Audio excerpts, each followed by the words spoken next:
So this is your first PowerPoint for the thematic unit on American identity, and this one's about the new republic up to the Civil War. So before the Europeans arrived, there were what's called the pre-Columbian natives. Native Americans really for a long time have been seen as sort of this monolithic group. And one of the big arguments that's made oftentimes is, are we talking about Indians or are we talking about Native Americans? Now today it's about American Indians. But probably the biggest mistake that was made was just seeing Native Americans as if they're this one group, and they really aren't. Native Americans are not a monolithic group. There were multiple different types of groups and different natives. In fact, I would suggest the best way of understanding Native Americans is really to see them as different nations.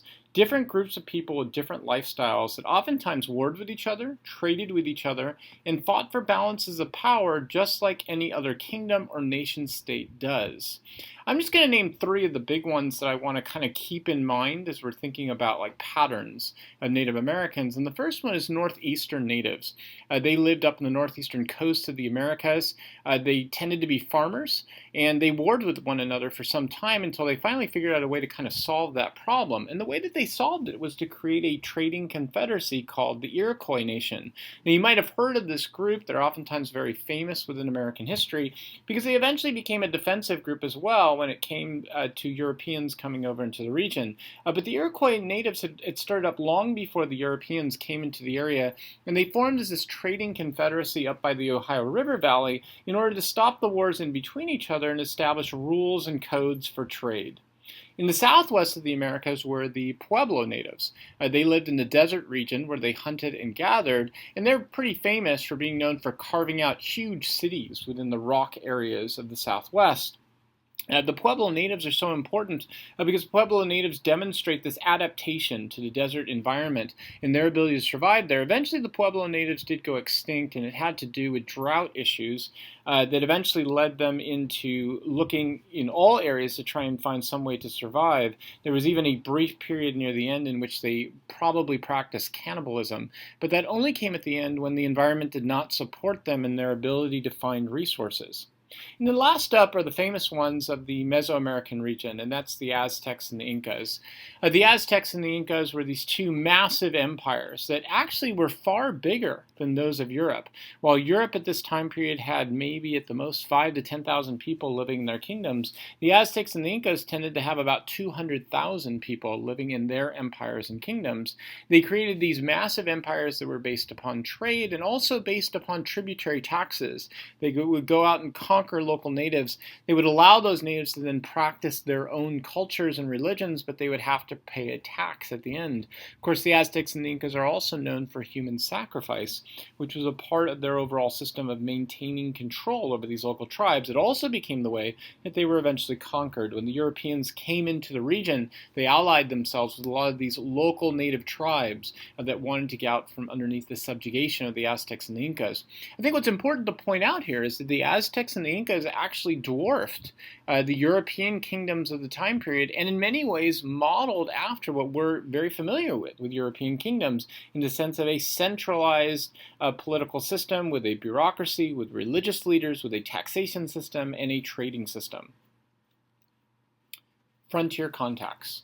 So one of the ways that we've kind of like traditionally thought of how Europeans and natives came into contact with each other is this idea of a new contact. But there's kind of an assumption behind that. It's almost like the natives weren't doing anything and all of a sudden the Europeans showed up. At the same time, because we do come out of a European background for most of us in the Americas, it is kind of hard to just like throw out that past as well. So we've always looked for a better analogy. How do we really understand this interconnection between natives and between Europeans? And one way to think about it is frontier contacts. Now, we talk about it as frontier contacts not because the Native American regions were frontiers, but because it was a frontier between the Europeans and the natives. When they met together basically on these borderlands between these massive empires on both sides, European empires and native empires. And then how did they interact with each other? So there are three big ones on the European side that I want to keep in mind. New Spain is one, and that's where the Spanish colonized from Western North America down through Mesoamerica. Their new empire was basically based upon labor and resource extraction After they conquered the Aztecs and after they conquered the Incas, Hernan Cortez and Pizarro went in and basically subjugated the natives and put them on large what were called haciendas, or encomienda systems, in which they had to go in and mine gold and silver for Spain. A second major empire was New France, and New France would colonize the Louisiana territory going all the way from Canada down to the Mississippi and out into the Atlantic. The primary thing about New France was it was based upon the fur trade. New France probably had the most amount of land in North America, but they did not settle it very well. In fact, this is one of the reasons why they're eventually going to fall. Most of their area was trade and military outposts, and this became a real problem because they really didn't have good settlements where they could really maintain that land. The last area is New England, and New England settled on the East Coast, probably had the smallest amount of land, but probably was also the most successful in the long term. The reason why is that they based their settlement upon family settlements, and they did it for both religious and economic purposes. This allowed them, because they had family settlements, to have a long-lasting colony. So within the New England system, there are two sets of colonists that I want you to keep in mind. The first are the Puritans, and they come out of a religious reform movement known as Calvinism. Calvinism believed in notions like predestination, that God had a special plan for a special group of people to bring biblical teaching here to earth. The Puritans who eventually left England and came to the Americas, oftentimes people have believed that they came here for religious freedom. That actually is not correct, and we know that pretty clearly because when the Puritans came to the Americas, they did not come here and offer religious freedom to the natives. They eventually kicked out people from their own community, like Roger Williams, who talked about the need to treat Native Americans with more respect. So because of that, a lot of people have said, well, the Puritans were hypocritical. Well, they would be hypocritical if it were true that they came here for religious freedom. They didn't. The Puritans were Calvinists who came to the Americas because they believed in creating a new Eden. They believed that God had given them a second chance, that here the Puritans could come to the Americas and they could end up reforming England from afar. They could become a model colony based upon biblical principles. Probably their most important biblical principle is what they believed in. It's called predestination. The idea that God had chosen a group of people who would be saved, and these people would also be the leaders of this community. The name for these leaders were the elect, or the visible saints, God's chosen leaders. And it was their job to establish this perfect biblical community based upon God's word that would eventually reform England and reform the rest of the world. Another thing to point out here is very important. A lot of times students get into this habit of thinking, that we're automatically into the American Revolution, that when the Puritans came here to the Americas, they saw themselves as Americans. Actually, Americans would not see themselves as patriots or American patriots until about 1778. The Puritans at this time period saw themselves not only as English, but as the true English. It was their job to bring England around and see itself primarily as a Christian nation. Below the Puritans were the Chesapeake region. The Chesapeake region is commonly within Virginia and today what are known as the Carolinas. The people who came and settled in Chesapeake came in a very different motivation than the Puritans did. They were noble sons who had lived in England and they had lost their land rights, and they did so because of a system called primogeniture. Primogeniture basically gave the eldest son the right to the father's land, and the reason why was because there was this fear at the time that since England was an island and had very limited land, if you started carving up the land amongst all the sons, eventually your family's land would not disappear, but it would become so divided up it would become meaningless. And so the solution to this was to have only the land passed on to the eldest son. But that means all the other sons in wealthy families had no wealth to speak of. So they came to the Chesapeake, Virginia and Carolinas, seeking gold and seeking land. They found land. They really didn't find gold. They did find land, but the land that they found was not like the land in England. It was very difficult to farm. It was swampy land. And so it looked like they were going to fail in their venture until finally a man named John Rolfe discovered a crop that we know today as tobacco, or what eventually was called brown gold. The reason why was it became so successful, it became so popular in England that people were buying it up in droves. In fact, it was so popular that the only thing these noble sons would grow out in Chesapeake was tobacco. Now, you may not see the irony in that, but eventually the governor of the Chesapeake region had to force people by law to grow corn. Why did they have to do that? Because so many people were using their land to grow tobacco, they weren't growing enough crops to actually feed themselves. Notice here, the economic motives led to this desire to come to the Chesapeake, and it also led to a desire for labor. Crop of tobacco is very what we call labor intensive. And so because of that, there was a need to have people come over and really farm this crop to mass produce it. So the first group were known as the indentured servants, and they came over in what was called the headright system. The headright system was where noble families would pay for a poor English immigrant to come over to the Americas, work for 7 years, and at the end of that time period, they would get a certain amount of land given to them, and that would allow them then to work in the colonies.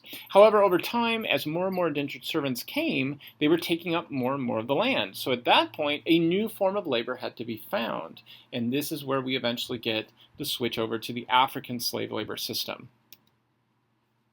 Religion and American identity. So one of the biggest patterns we're going to see throughout American history and American identity especially is the issue of religion. I know we tend to have this feeling and belief in America, the notion of separation of church and state, and we can talk about that later in the class as to how accurate that is and what that really means in the American Constitution. But the truth is religion has always had a huge influence within American traditions in politics and social life and everything that we do. But there is a pattern that we can kind of find about religion and what religion does in America. And the pattern goes back to this time period right after the Puritans. And it's the pattern between traditional religious Puritanism and Enlightenment. So the Enlightenment within Europe preached the importance of rationality, and it led to the belief in a new type of religion. The religion was known at that time period as deism. Deism preached the idea that God had created the universe, God created natural laws, but he no longer interacted with it. And so it was really our job to go out there and use our rationality, use science to discover the laws that he created, and then use our free will and our ability to control those things, and then act towards progress. It sounds like a pretty good story. The problem was people who came out of a Puritan background saw this as a threat to traditional Christianity. Remember, God chooses who's saved. We don't choose. It's not our actions that choose who is saved and what good is going to come into the world. So because of that, Puritanism reacted very strongly against this. In fact, Puritans weren't really around anymore at this time period. This was the 1730s. But people who came after this time period relied back on the ideas of the Puritans. And in the 1730s started up something called the Great Awakening. And there were two very important men who did this, George Whitefield and Jonathan Edwards. They stressed the importance of faith, a fear of God, and a relying upon our intuition in God, not our rationality. So if you look at throughout American history and American identity, this becomes a huge pattern in American religious life. The fight between rationality and enlightenment versus the fight against traditional religious beliefs. And traditional religious beliefs in most of American history tend to come out of this Calvinist Puritan background. Mercantile Wars. So during this time period that we see this fight about Puritan versus economics, rationality versus religion, there's another huge thing that's going to influence American identity, and that is the economic system of mercantilism and mercantile wars. At this time period, Britain and France practiced not capitalism, but mercantilism for global economics. Mercantilism was an economic system that stressed you needed to gain new lands, and by gaining new lands in these colonies, you would then get raw materials. You would then get those raw materials, and you would manufacture them, and then you try to export them out to other countries and make money. Once you made that money or that wealth, you would invest in your military to get more land. And by getting more land, you would then develop more raw resources, invest in the military, and so forth. So you can see this is sort of a circle to help the nation continuously expand. However, how do you get this new land? Well, you got to go out and conquer those lands, right? Well, if you're going to go out and conquer lands, that's going to inspire these mercantile wars in these colonies. And eventually, there were a number of these wars in the 1700s, and probably the most important one was the last one, and that's the one that happens in the 1740s. And that's the war that happens in the French and Indian War, which by the end pushed the French out of North America, and Britain then became dominant within the North American area. And that sounds really good, and actually it was. The truth is, when Britain was done with this, the Americans who were living there felt a sense of security. The economy went down for a little bit, which is normal after a war because you switch from a wartime economy to a peacetime economy. But from there on out, the American economy actually grew pretty well. In fact, the American colonies were the second best place to live in the world, the first best place being Britain itself. Americans actually were experiencing incredibly high standards of living at that time period. However, the British had to pay off all these wars. In order to do so, in order to pay off this war debt, they then had to tax the Americans and they had to tax their own citizens. And that, of course, is going to lead us up to the break that the Americans are going to make with the British. Now, I want you to notice, though, that up until this time period, the American identity was not American. The American identity was British. They were patriots. They were patriots of Britain. But of course, that changes with the American Revolution. In the American Revolution, American colonists complained that they were being treated as second-class citizens. They were British citizens, but they were not being seen as equal British citizens. So what were their complaints based on? Well, one of their biggest complaints, and probably the most important, I would argue, is that they were not directly represented, but were what was called virtually represented. Virtual representation meant that the people back in England who ran the Parliament would represent Americans. Americans did not need to directly vote for these people. The British would, of course, represent the interests of the Americans because if the American colonies did badly, all of Britain did badly. Now, that sounds horrible because it goes against our own beliefs today of direct representation. But do understand the following things. We always have to look at history from the point of view of the people of the time period. At that time period, most people in Britain could not vote. It was only a very select group of people who had land. After the American Revolution, what did the Founding Fathers argue for? Well, they argued for a select group of people voting who had the education, what's called a stake in society, the ability to really understand what was going on in society. What system was that the Americans were advocating for? Virtual representation. So this was sort of the belief of this time period. The fear of direct representation and the belief that only the elite should be able to represent. For Americans, though, the belief was that even their elite had been excluded from this representation system. The British enacted a number of taxes without the Americans' consent because there was not direct representation, including the Stamp Act, the Tea Act, and the Molasses Act. All these types of taxes eventually led to a lot of anger, not so much because of the taxes themselves, but because of the lack of consent that the Americans were giving. And finally, the British had stopped the Americans from expanding into the Ohio River Valley. This is a very important area of the Americas because it's this area of the Great Lakes region with huge possibilities for irrigation and farming. The British had stopped them from doing so with the Proclamation of 1763. They did this because after the French and Indian War, the British Indian allies that lived in that region, they were afraid that these Indian allies would rebel against the British if they didn't provide some kind of limits and boundaries to where the Americans were going into. So once the American Revolution is done, the Americans then have to establish now their own identity. Like I said, up until the American Revolution, really up until during the American Revolution, so we're really talking about all the way up until 1778, there really was not a separate identity for Americans. But once the American Revolution is done, that is the case. Now Americans have to establish what their new identity is. And that new identity comes with the creation of the Constitution, or what we could call a constitutional republic. The constitutional republic had the following elements to it, or the following principles to it. First of all, the notion of federalism. Americans wanted to try to balance between state governments and a centralized government. The Founding Fathers were very fearful of two different things. On the one hand, they were very fearful of mob rule. They did not want to have commoners take over the government. Their fear was the more power you give to commoners, the more that you lead to the possibility of a dictator taking charge of those people. At the same time, they also did not want to have a monarchy. They didn't want to have a centralized system like Great Britain. So they attempted to balance between the two with federalism, that they would have governments at both levels and that they would check and balance each other. And that was the next big principle, both within the federal government as well as across these governments, and that's checks and balances. The checks and balances was this fear of power, and so they decided that they would separate them out. And this was taught by a Frenchman at the time period who believed that this was a natural way of doing things, come out of the Enlightenment. His name was Montesquieu. Montesquieu taught that you should really take power and separate it out into three different levels. So you would have a legislative that makes laws, an executive that enforces it, and then a judicial power that would interpret those laws, very similar to what we have today. Finally, there was this big fight that happened in the early part of the Constitutional Republic that really is not going to be something that defines American identity from here on out, but really the tension between the two defines American identity, and that's the fight between natural aristocracy versus the yeoman farmer. Natural aristocrats feared the mobs, while the yeoman farmer believed that they were the backbone of the democracy, that the yeoman farmer would decide on who the representative democracy would be. And so there's been this constant fight even to today of the notion between, do elites run the democracy or does the common man run the democracy? So the last major thing that comes out of the Constitutional Republic and was really a compromise to make the Constitution work was the Bill of Rights. The Bill of Rights was a compromise between two major American founders that we're going to go and look into for the rest of the year, and that's Alexander Hamilton and Thomas Jefferson. Hamilton did not believe we needed a Bill of Rights. In fact, he even argued that this was a bad idea. That if we wrote down a list of a Bill of Rights, that what this would end up doing is it would allow people in power to just say, look, sure, you have the 10 rights that are listed here, but we're not going to go outside of that. That's all you have because it's literally right there. On the other hand was Thomas Jefferson. Jefferson believed there was a need for the Bill of Rights in order to check and balance the power of the government. So eventually there was a compromise that was made. And the compromise was there would be a Bill of Rights in order to get the Constitution passed, and that this Bill of Rights would protect both the states and individuals from centralized federal power.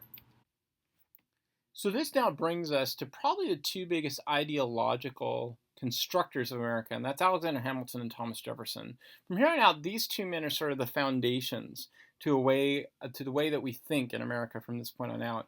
Alexander Hamilton believed in a model of America that would be similar to Great Britain. He advocated for a strong centralized government that would help to unify the country and lead industrial markets. And he believed the best people to do this were natural aristocrats, people who had clawed their way to the top because of their skills, their education, and their abilities. Thomas Jefferson, on the other hand, believed that you cannot trust people in centralized power. And so because of that, he wanted a farming republic based upon rugged individualism, based upon people at the local level who would challenge this kind of centralized power. So he advocated for states' rights, local rule, and especially, it's going to be very important, state banks. He was very suspicious of a centralized banking system that he believed would eventually steal away wealth from people by these aristocrats, and that would destroy the democracy.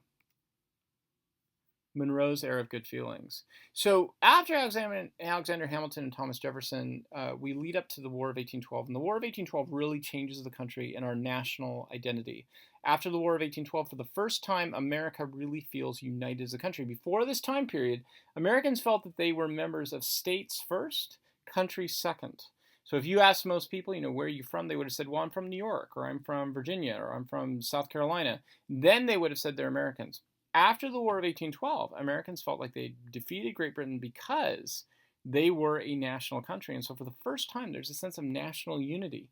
And when that national unity comes, the economy also booms.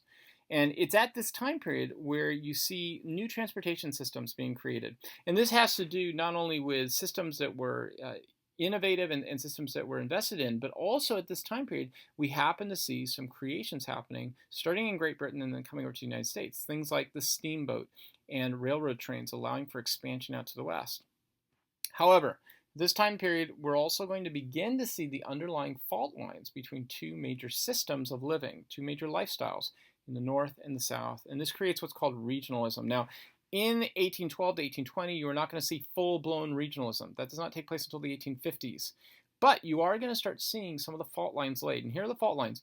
In the northern states, you start to see a stress on industry, centralized government, and free labor. In the South, there's a stress on agriculture, states' rights, and slave labor. So in many ways, the North symbolizes the legacy of Alexander Hamilton. The South symbolizes the legacy of Thomas Jefferson. Manifest Destiny. So this leads up to the 1830s and 1840s, when Americans are going to expand out into the West, into the Louisiana Territory that was bought during the Jeffersonian presidency, and they will expand even further then out into the Southwest with the Mexican-American War in the 1840s. This ended up creating a massive political fight during the 1830s up until the 1840s, and it was about the question of free versus slave labor. The big thing to remember is every time a territory was taken over and made into a state, that meant that there were going to be two more senators who would then come into the American Congress. Now, the American House of Representatives is very important, but it is based upon population. The American Senate is based upon 2 senators for every state. That means whoever gains more senators gains control over the Senate. And if they gain more control over the Senate, they can either limit, end, or expand slavery. And so because of that, gaining control over the Senate was very important both to the North and the South. The Congress tried to solve this problem, and they did it through 2 major compromises. The Compromise of 1820, or Missouri Compromise, that drew a 36-30 parallel, a cut across the entire country. And eventually they were going to try and also form something called the Compromise of 1850 that would allow for states to choose their own future, or what's called popular sovereignty. However, in the end, the new territories led to new boundaries, and this just increased tensions over the issue of slavery. It never really solved the problem of slavery. And that really brought up what was going to happen with regionalism in the 1850s, and that's slavery and the American identity. In the North, there was a radical group of abolitionists called immediatists, and they were led by a man named William Lloyd Garrison. He was the first one to call for secession, except the secession would be from the South. He believed that the South had violated God's higher law with their use of slavery. The South believed that the North itself was a conspiracy of industrialists trying to steal the Southern way of life. A good example of this is a man named John Brown. John Brown was a religious zealot. He went down into the South and he attempted to attack Harper's Ferry, where he attempted to steal weapons from Harper's Ferry, and then he was hoping that the African slaves in the region would join up with him and they could start a rebellion against the South. Instead, he was caught and he was eventually hung. In the North, John Brown was seen as a martyr. In the South, he was seen as a criminal.